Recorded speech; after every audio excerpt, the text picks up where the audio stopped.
Hello guys, my name is कृष्णाक and welcome to कृष्णाक Hindi YouTube channel. So guys, हम लोग अपना एएनएन का सीरीज कंटिन्यू करेंगे। अभी तक हम लोग ने देख लिया था फॉरवर्ड प्रोपगेशन, बैकवर्ड प्रोपगेशन।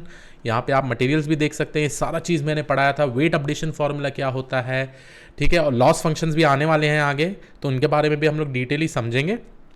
अब समझते हैं एक अमेजिंग कॉन्सेप्ट जिसको हम लोग बोलते हैं chain rule of derivative. I hope आपको वेट अपडेशन फॉर्मूला पता चल गया हो। सिमिलरली बायस अपडेशन, जो मैंने पहले लिखा नहीं था, तो बायस अपडेशन को भी हम लोग ऐसे लिख सकते हैं, b new is equal to b old minus learning rate of derivative of loss with respect to derivative of b old. और आपको पता होना चाहिए गाइस कि बायस को भी हमको अपडेट करना पड़ता है वेट्स के साथ, है ना, बैकवर्ड प्रोपगेशन में। तो ये दोनों फॉर्मूला मैंने यहाँ पे लिख दिया है, ठीक है। फॉरवर्ड प्रोपगेशन में क्या होता है कि जो भी हमारे इनपुट्स और वेट्स होते हैं वो हम लोग मल्टीप्लाई करेंगे, उसके बाद सारे को सबमिशन करेंगे, बायस के साथ ऐड करेंगे। स्टेप 2 में हम लोग एक्टिवेशन फंक्शन अप्लाई करते हैं। तो यहाँ पे जो मेरा आउटपुट मिलेगा हम इसको बोल देंगे O1, ठीक है। O1 मेरा आउटपुट होगा और यहाँ पे जो आउटपुट होगा वो होगा O2। इसके बाद जो हमारा y हैट आता है, y हैट आने के बाद हम लोग स्पेसिफिकली क्या करते हैं, इसको हम लोग लॉस में इसको अप्लाई कर देते हैं। लॉस का फॉर्मूला आई होप आपको पता होगा।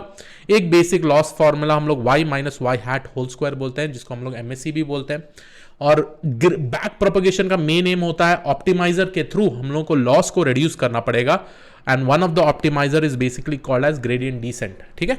तो बैक प्रोपगेशन में वो सेम स्टेप होगा जहां पे हम लोग वेट्स को अपडेट करेंगे, और उसके लिए हम लोग वेट्स को अपडेशन फॉर्मूला ये वाला नहीं तो ये वाला यूज करते हैं, बैक प्रोपगेशन में होता है। अब चलिए एक क्वेश्चन पूछता हूं मैं, वेट अपडेशन को ना थोड़ा और अच्छे से समझते हैं कि वेट अपडेशन में क्या होता है और ये चेन रूल ऑफ डेरिवेटिव कहां पे यूज होता है, ठीक है। अब जैसे हम लोग फॉरवर्ड प्रोपगेशन में आते हैं तो यहां पे आप देख पा रहे होंगे कि मेरा जो फर्स्ट वेट अपडेशन होगा वो W न्यू होगा, राइट। सो W4 होगा, राइट। तो हमको इसको अपडेट करना पड़ेगा अपने बैक प्रोपगेशन में। तो सेम फॉर्मूला अप्लाई करके देखते हैं और कैसे दिखता है यहां पे। अब हम लोग यहां पे लिख सकते हैं W4 new is equal to W4 old minus learning rate of derivative of loss with respect to derivative of W4 old, ठीक है, जो पुराना वेट है W4 का।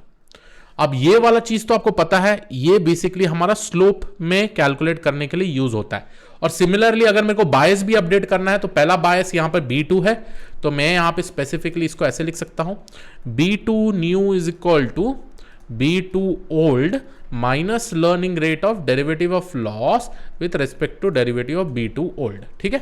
तो आई होप आपको यहां पे दिख रहा होगा, बहुत ही क्लियरली मैंने लिख दिया है। तो बायस का अपडेशन फॉर्मूला कुछ इस तरीके का होता है। देखिए, बाकी सारे चीजें कैलकुलेट करना काफी ज्यादा इजी है। जो मेन चीज हम लोगों को कैलकुलेट करना होता है वो होता है ये स्पेसिफिक स्लोप। अब इसको कैलकुलेट करने के लिए मैं आपको एक टेक्निक बताऊंगा जिसके थ्रू आपको एक प्योर अंडरस्टैंडिंग मिलेगा कि जब न्यूरल नेटवर्क भी ट्रेन होता है ना, कैसे हम लोग स्लोप को ढूंढते हैं। तो यहां पे हम लोग ले लेंगे ये derivative of loss with respect to derivative of W4 old. अब इसको अगर कैलकुलेट करना है तो हम लोग यहां पे चलेंगे वापस, ठीक है। आप देख सकते हैं एक बार हमको वाई हैट मिलता है, उसके बाद क्या हम लोग कैलकुलेट करते हैं, लॉस, ठीक है। अब इसका जो आउटपुट है इसको हम लोग बोलते हैं O2, इसका जो आउटपुट है हम लोग इसको बोलते हैं O1, ठीक है। अब W4 को अपडेट करना है तो आप डिपेंडेंसी ढूंढिए, ठीक है। तो यहां पे लॉस का डिपेंडेंसी O2 में है और O2 का डिपेंडेंसी W4 में है, ठीक है। अब इसको W4 को अपडेट करना है तो हम लोगों को लॉस भी कंसीडर करना पड़ेगा, O2 भी कंसीडर करना पड़ेगा, और उसके बाद ही हम लोग W4 को कैलकुलेट कर पाएंगे। तो इसको अगर मेरे को ये वाले इक्वेशन को स्प्लिट करना है या एक्सपैंड करना है तो हम लोग specifically derivative rule, chain rule of derivative use करेंगे। अभी आप देख सकते हैं मैंने डायरेक्टली लिखा है derivative of loss with respect to derivative of W4 old, right. अगर मेरे को एक्सपैंड करना है तो चेन रूल डेरिवेटिव से कैसे एक्सपैंड करेंगे, पहले यह बात आप डिपेंडेंसी ढूंढिए। यहां पे आप देख सकते हैं derivative of loss is dependent on O2। O2 क्या है, आउटपुट है स्पेसिफिक नोड का, राइट। उसके बाद O2 is dependent on O4। तो यहां पे अगर मैं चाहूं तो मैं इसको इस तरीके के से लिख सकता हूं, derivative of loss with respect to derivative of O2, then derivative of O2 is again dependent on derivative of W4 old.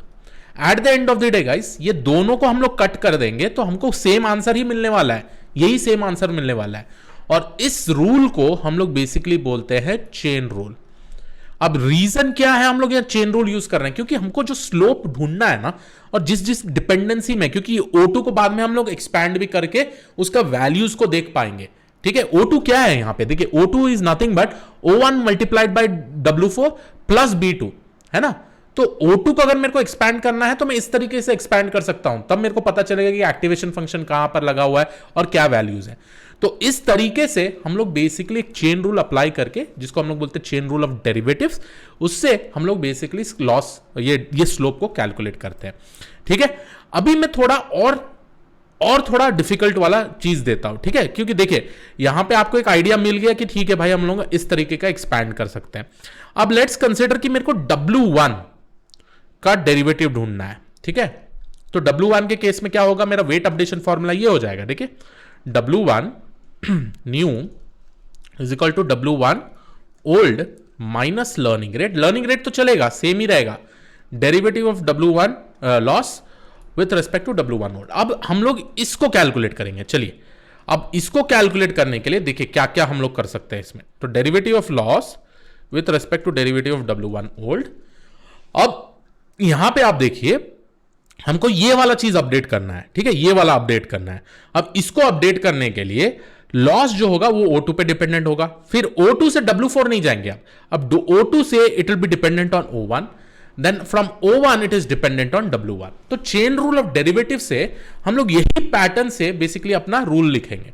तो पहली बात तो जो हमारा डेरिवेटिव ऑफ लॉस है वो डिपेंडेंट है O2 पे, multiplied by derivative of O2 will be again dependent on कौन सा, O1, and derivative of O1 will be again dependent on derivative of W1 old. तो इस तरीके से आप पूरा का पूरा देखिए हमारा ये चेन रूल बनता है, और इसके थ्रू हम लोग स्पेसिफिकली इसको कैलकुलेट कर पाते हैं, ठीक है। अब मैं थोड़ा सा डिफिकल्ट करवा देता हूं प्रॉब्लम, उसके बाद आप ये एक असाइनमेंट जैसा लीजिए। असाइनमेंट छोड़ दीजिए, मैं ही सॉल्व कर देता हूं, बट मैं आपको चाहता हूं कि आप वीडियो को पॉज करिए और इसको सॉल्व करिए, ठीक है। अब यहां पे मेरे पास एक प्रॉब्लम स्टेटमेंट है, यहां पे मेरा एक इनपुट लेयर है, राइट। अब ये जाता है मेरे अगले न्यूरॉन में, ये मेरा हिडन लेयर 1, ठीक है, और ये जाता है हिडन लेयर 2 में। हिडन लेयर 2 में हमारा स्पेसिफिकली 2 न्यूरॉन है, राइट। और फाइनली ये मेरा आउटपुट लेयर जहां पे हमारा एक न्यूरॉन है, ठीक है, कुछ इस तरीके के। और फाइनली हमको वाई हैट मिल जाता है।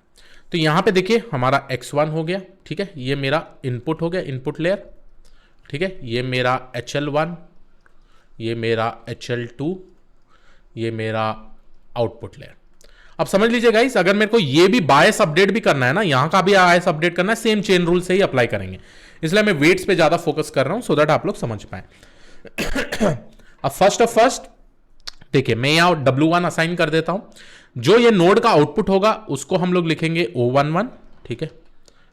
लेट्स से कि मैं यहां पे W1 और ये मेरा होगा O11, ठीक है। उसके बाद यहाँ का जो आउटपुट होगा ये बेसिकली हम लिख देंगे O21, और यहाँ का आउटपुट होगा O31 और O22, और ये मेरा होगा O12, ठीक है। तो आउटपुट, क्योंकि ये दो आउटपुट ऐसे डिवाइड हो रहा है, राइट, यहां से जा रहा है। अब ये मेरा हो गया W1 वेट, ये हो गया W2, W3, W4, W5, ठीक है। अब हम लोग यहां पे बेसिकली क्या करेंगे, फर्स्ट फॉरवर्ड प्रोपगेशन करेंगे, वाई हैट कैलकुलेट करेंगे, ठीक है, उसके बाद लॉस कैलकुलेट करेंगे। अब बैकवर्ड प्रोपगेशन में आपका काम यह है कि आपका W1 का वेट अपडेट करना है। तो W1 का वेट अपडेट करने के लिए आप क्या फॉर्मूला यूज करिएगा, it is nothing but W1 new is equal to W1 old minus learning rate of derivative of loss with respect to derivative of W1 old, right. अब आप ये चीज को कैलकुलेट करिए। अब बताइए कैसा आपका चेन बनेगा, जो चेन रूल ऑफ डेरिवेटिव है वो कैसे बनेगा। क्यों ये क्वेश्चन इसलिए बोल रहा हूं क्योंकि यहां पे दो रूल है, ये एक रूल, ठीक है, ये एक रूल और ये एक रूल, इसका पाथ देखिए अलग अलग पाथ है। तो अब इसको कैलकुलेट करने के लिए आप कैसे कर सकते हैं, पॉज करिए वीडियो, देखिए इसको और सॉल्व करने की कोशिश करिए। तो अगर आप सॉल्व कर दिए गाइस, मैं आपको अभी सॉल्व करके दिखाता हूं। तो मैं जाता हूं यहां पे सॉल्व करने के लिए। तो यहां पे मैं लिखूंगा derivative of loss with respect to derivative of W1 old, ठीक है। फर्स्ट ये कैलकुलेट करेंगे, पहला एक पाथ जाएंगे, यहां मेरा लॉस है, loss is dependent on O31, O31 is dependent on O21, O21 is dependent on O11, then O11 is dependent on W1 old. ठीक है, तो यहां पे मैं कैसे लिखूंगा, derivative of loss with respect to derivative of O31 multiplied by derivative of O31 divided by derivative of O21, derivative of O21 divided by derivative of O11, and derivative of O11 is divided by derivative of W1 old। तो ये हो गया मेरा एक chain, right. अब दूसरा chain जो है, दूसरा चेन, ये चेन भी हमको कंबाइन करने पड़ेगा। अब loss is dependent on O31, O31 to O22, O22 O12, O12 to W1। तो यहां पे हम लोग ऐड करेंगे अनदर चेन, ठीक है, derivative of loss with respect to derivative of O31, then derivative of O31 divided by derivative of O22। ठीक है, ये मेरा O22 हो गया, और ये मेरा डेरिवेटिव ऑफ, सॉरी मल्टीप्लीकेशन होगा, यहाँ भी मल्टीप्लीकेशन होगा, O21 divided by, sorry O22 divided by derivative of O12। ठीक है, और finally multiplied by derivative of O12 divided by derivative of W1 old. तो जब ये कैलकुलेशन होगा और एडिशन हो जाएगा, फाइनली हमको ये वाला वैल्यू मिल जाएगा। उसके बाद तो वेट अपडेशन होते जाएगा based on some learning rate. ठीक है, तो ये था पूरा का पूरा concept with respect to chain rule of derivative. ये कैसे एक पूरा रूल बनता है, काफ़ी ज़्यादा इंपॉर्टेंट है, क्योंकि हर एक वेट जो बहुत ही डीप लेयर्ड न्यूरल नेटवर्क होता है, वहाँ पे ये रूल डेफिनेटली हम लोगों को अप्लाई करना पड़ता है, so that we can change the weights with respect to this. तो ये था आइडिया पूरा चेन रूल ऑफ डेरिवेटिव। अब आने वाले वीडियो में हम लोग डिस्कशन करेंगे वैनिशिंग ग्रेडियंट प्रॉब्लम के बारे में। अब ये काफ़ी ज़्यादा इंपॉर्टेंट है vanishing gradient problem, so please make sure करेगा पूरा नेक्स्ट वाला वीडियो भी अंत तक देखिएगा। So yes, this was it from my side. I will see all in the next video. ये था चेन रूल ऑफ डेरिवेटिव। अगर आपको वीडियो अच्छा लगा, please make sure subscribe the channel, press the bell notification icon, and I will see all in the next video. Thank you, take care.